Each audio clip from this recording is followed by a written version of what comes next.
Hey everyone, today I'm going to show you how to make sense of the markets and make a prediction about what's going to go up about 2000%.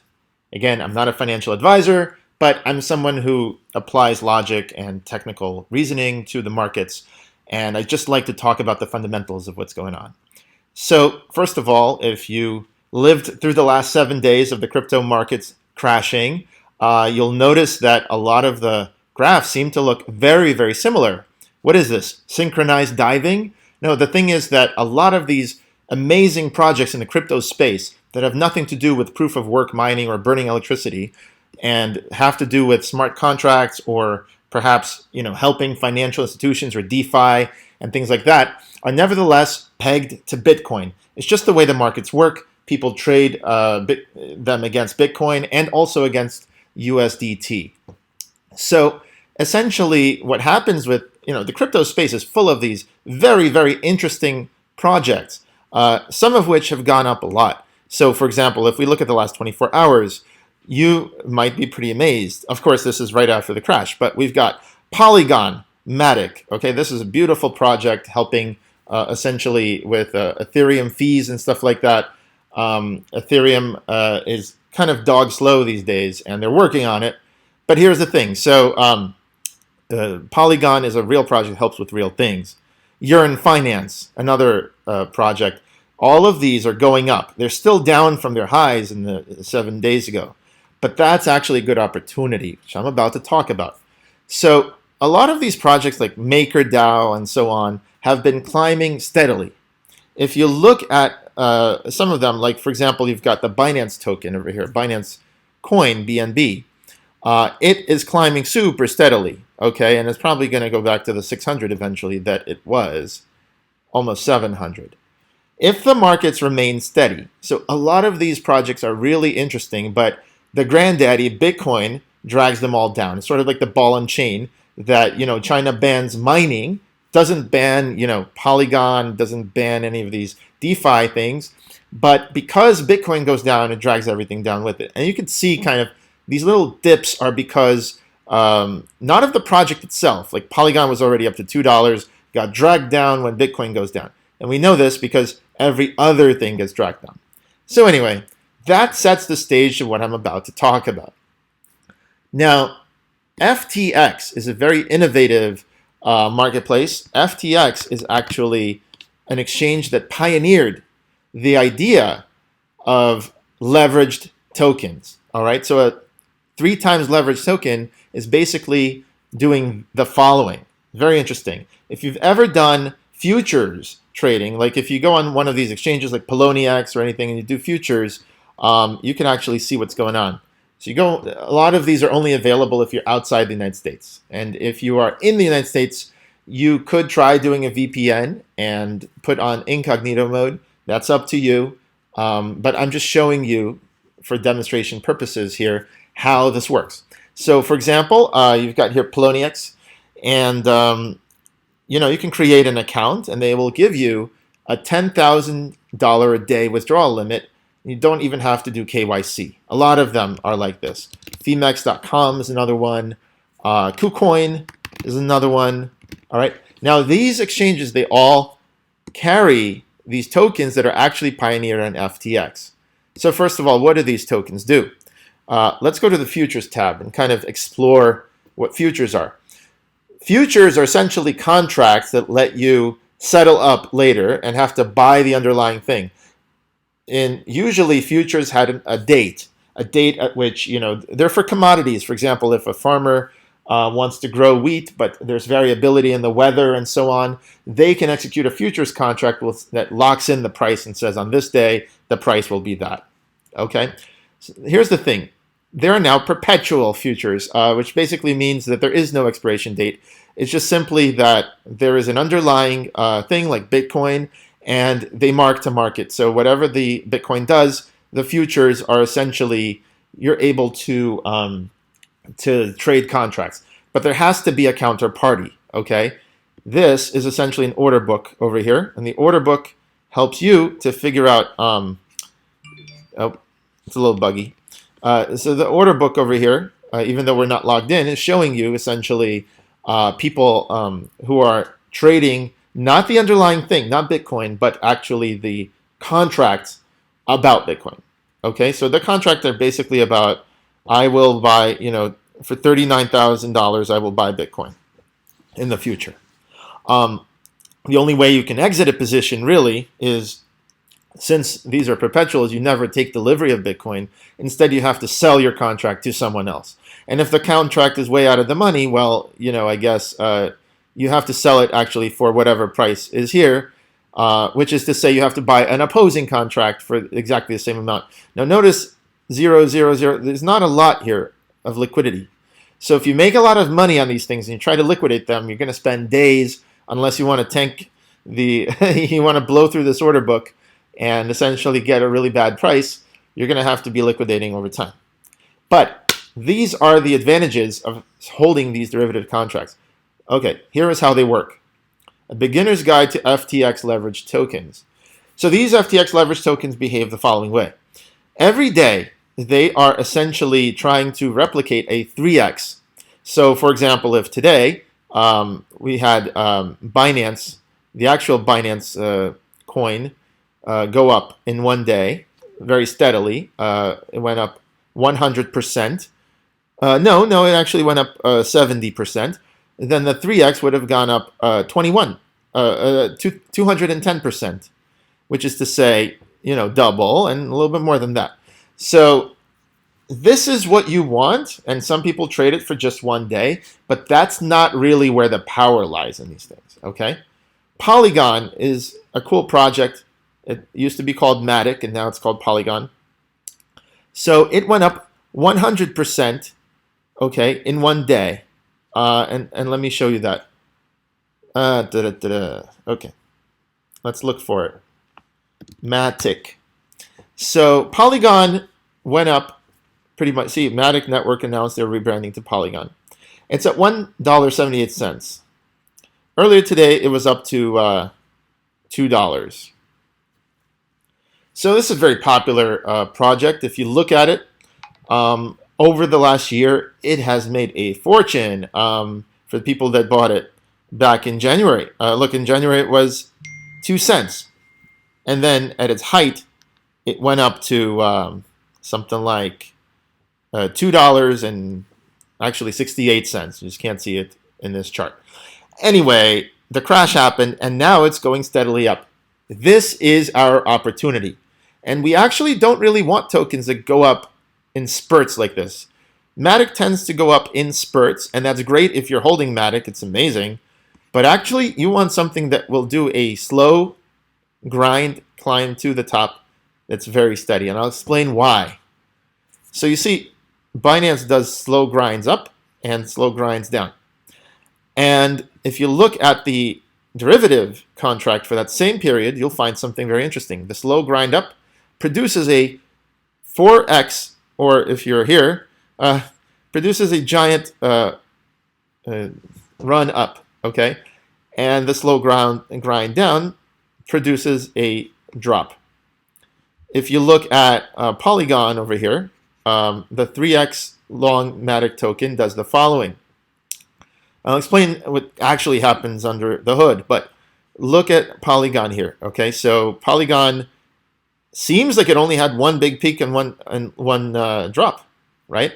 And during that peak, this happened, and during the drop, this happened. But look actually when the peak was here, May 18th. Okay, maybe that's not the best explanation. Let's look here. Look at this drop here. What happened with this drop? So essentially, Binance Coin was going along. Let me just make sure it's the same exact. Okay, so that's March.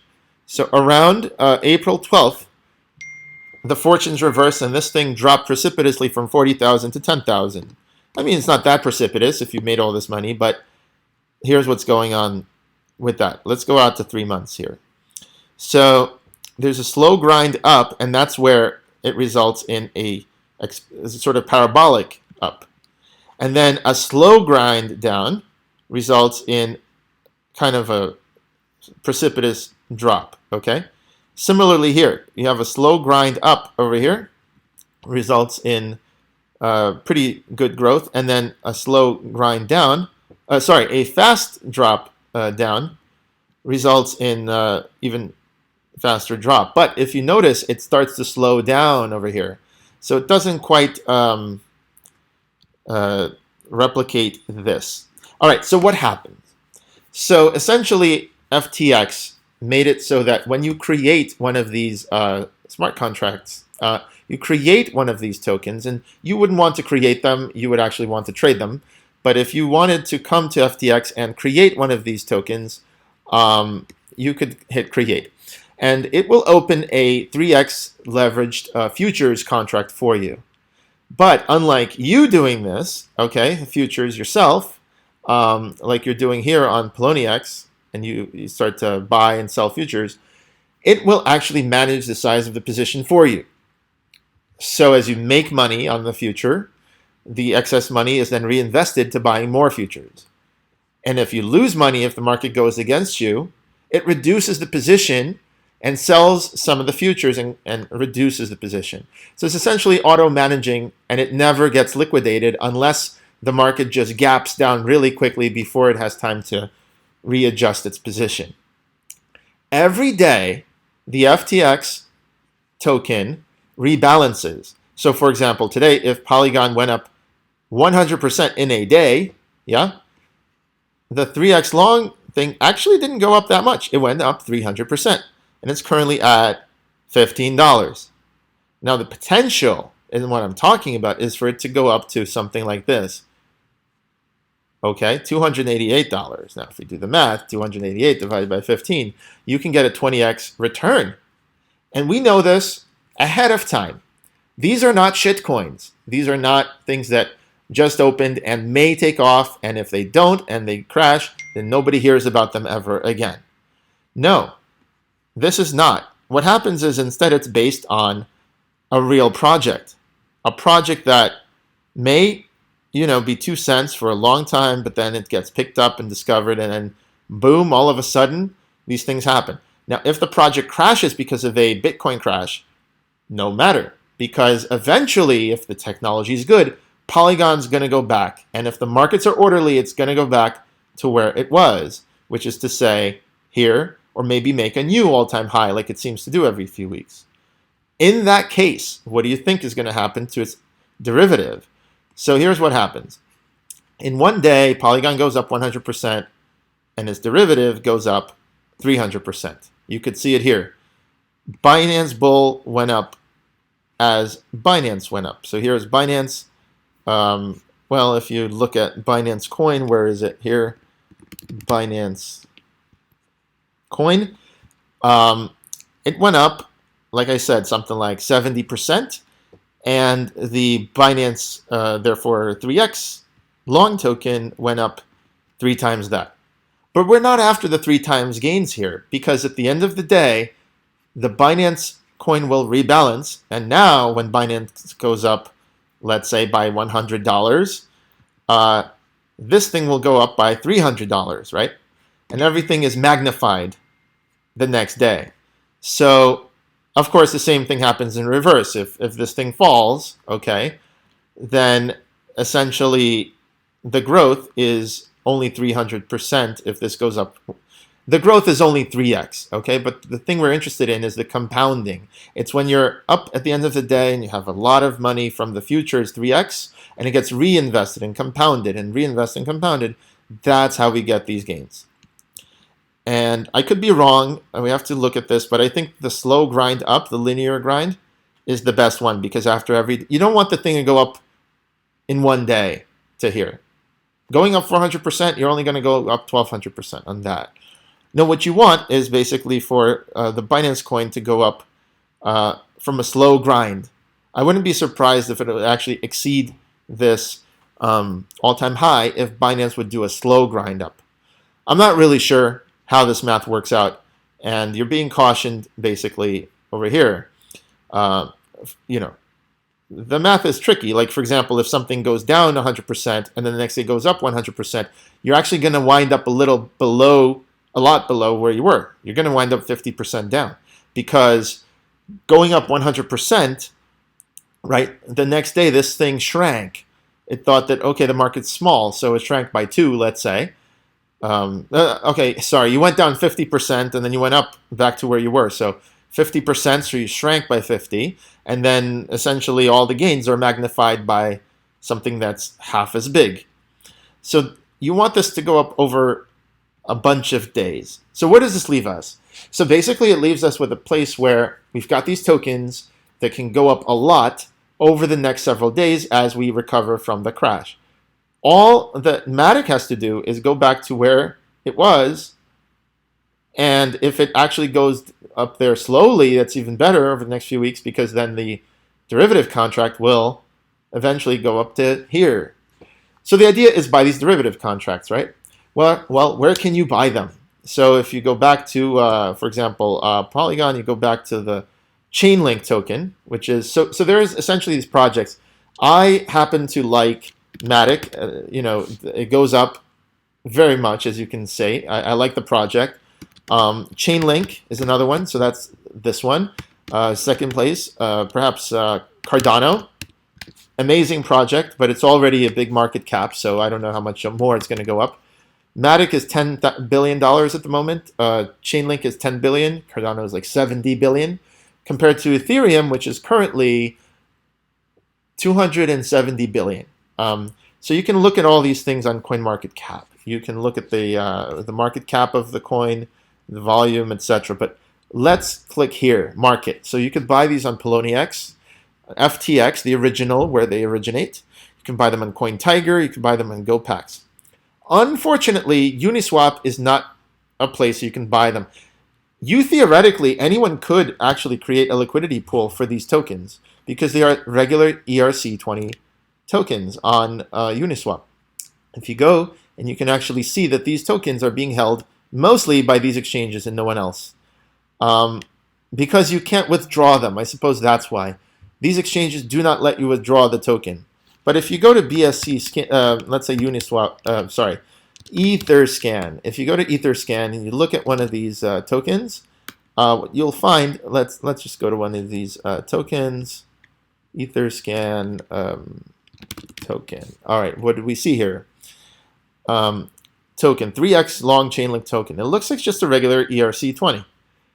I'm not sure. You might actually be able to withdraw it to your wallet. Actually, I take it back. Well, who are the holders of this token? It looks like there are a bunch of transfers here. Okay, 2 minutes ago, 8 hours ago, people are discovering that they can withdraw these tokens into their wallets. But the biggest holders, of course, are poloniex, FTX Exchange, and so on. FTX isn't even the biggest holder. It lets you create these tokens right here, and it opens the futures contracts for them, but then you can go and trade them in the marketplace, which I'll show you how to do. And there's one very, very important thing that you have to keep in mind as you do it. I'll get to that in a second. So essentially, these tokens are rebalancing every day in order to try to get a target leverage of 3x. And that's what makes this nice. Now, are you at risk of liquidation? Practically not. In their whole history, these tokens have not been liquidated yet. So essentially, as they're dropping, normally your margin would be liquidated here. You wouldn't even be margin called. You'd be margin liquidated. But these tokens automatically rebalance after a little bit of time. For example, in March 2020, the price of Ethereum dropped around 50%. During that time, ETH Bull lost 95% of its value. But then it rebalanced, and it's still alive. The point is, if you fall asleep, just hold it for a few months, hold it for a year, and eventually there will be another giant spike.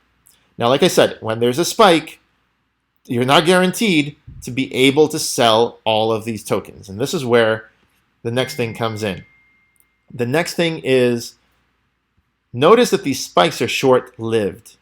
All right, so when you go to one of these things, look at that, Binance, you could have sold it. You had from April 12th, you had 1 day to April 13th. If you see this thing going down, how much time do you have to sell it? 14th, 15th. You've got like an entire day. So here's the thing. If you sold it, you can still lock in your gains. But if you bought in over here, you really got to be fast. But order book can be kind of shallow. So if you look at the order book for one of these things, BNB, Bull, Look at the order book, 96, 95, etc. But there's not a lot of it. So BNB is like $500, and you could sell small amounts of it. Somebody's finally selling like 28 BNBs. But in order to get at this, you would need to give up all of this from 951 to 913. Keep that in mind. You're going to need time to liquidate your position. You could put a trailing stop. So one thing you could do is you go to sell, you put trailing stop, and you say, okay, if this thing goes down 1,000, then sell all my BNBs, right? Sell all of my BNB long tokens. Well, like I said, you could do that, but it would blow through this order book and you wind up actually tanking a little bit. No, what you want to do is you want to put a lot of these trailing stops, and you don't want to sell all of your thing. You want to sell like 5% of your bag, right? And then next trailing stop, right? If it drops by 1,500, 1,200, sell, another 5%, another, actually keep this like that, right? And just put like 1,250, 13, and then just set them, right? So you got all these trailing stops, and you hope that they hit, and they're automated, so you can just literally buy the BNB bull, right? And again, I wouldn't buy it all at once unless you're buying like $500 or something. I would build your position slowly, buy in, okay, and then set all of these series of trailing stops. And that's it. Go about your day. You don't have to be an active trader. The thing rebalances for you, manages your leverage. It takes a little bit of fee for the management, does everything for you. And then when you hit one of these things, presumably, look, we're down here right now as I'm recording this. By the time you view this video, we could be in one of these things, right? So just ask yourself, is this token going to go up over the next few weeks? It's not something you have to rush. Look at it. Look at the news. Think, okay, is there going to be negative news? Is the US going to ban crypto? Is, new regulations coming out? Is someone reneging on buying crypto for Tesla cars? You got to figure it out for yourself, okay? I'm not a financial advisor. I'm just telling you the mechanics of how this works. The beautiful thing is right now we know that we're at the bottom of this thing. We know this because we see it, and we know what's possible. This is just a token, and I've explained the mechanics of it. So this is almost irrelevant right now because it's been one day. If you buy it today, you're going to be over here. That's a fact because that's where I'm recording this. But if you buy it in a few days or in a week, you could be over here, right? I would say that if you saw a slow grind down, you might be able to snipe it at one of these places. It might still be worth it. But there's never a better time to buy it than when there's been a crash, and that's now. So this is a video that if you see it, you probably like it. But ultimately, otherwise, if you don't buy it right now, honestly, this thing only went up 2x. It's not that fantastic. If you, on the other hand, have something like Polygon, you've seen these things go up like, okay, over here, when it moves from 28 to 80, that's pretty good. It's better than the Polygon itself. And over here, if, let's see, the run-up was, there was no crash here, and Polygon starts going up in earnest, one of these nice projects starts going up, you can make a pretty return. Again, nothing compared to what you can make right now if we recover from the crash. This is your opportunity. Again, I've made forward-looking statements in this video. Use your brain, talk to others, talk to an actual financial advisor, and check the assumptions. There could be another crash that could send things spiraling down. So all I'm saying is you're buying it here and you're hoping for something like this. All right, it's happened in the past, and it only has to require a prolonged period of growth. That's about it.